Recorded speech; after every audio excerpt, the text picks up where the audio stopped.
বলে এক জঙ্গলে বলে 3টা ষাঁড় বাস করতো। ষাঁড় চিনেন তো? আরে ষাঁড় চিনেন? ষাঁড় গরু চিনেন? গ্রাম্য ভাষায় বললে আরো ভালো চিনবেন, ঠিক না? বলদ গরু চিনেন? এটা তো ভালো চিনেন, ঠিক না?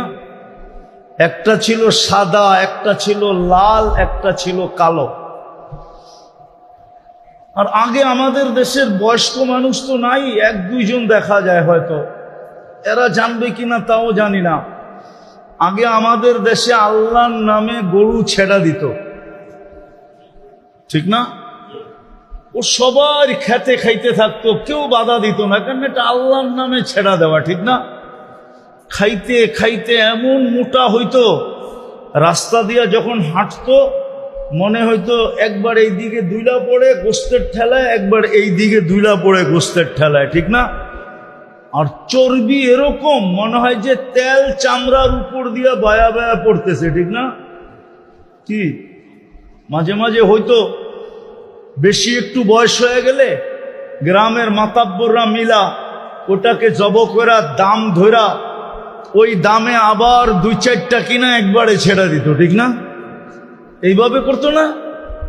আরে মনে হয় বুঝাইতে পারি নাই।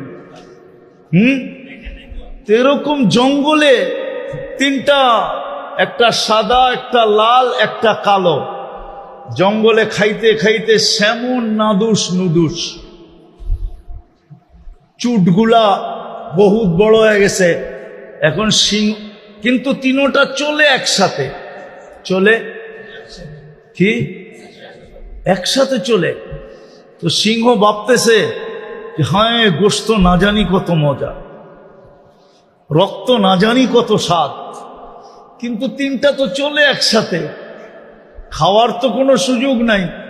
একটার উপরে হামলা করলে বাকি 2টা ওরূপ সিংহের উপরে হামলা করবে। তো সিংহ সুযোগ তালাশ করতেছিল যে দেখি কখনো ওদেরকে একা একা পাই কিনা। তো একদিন সাদাটাকে একা পাইছে, একা পায়া সাদাটাকে বুঝাইছে, কিরে একটু দূরে,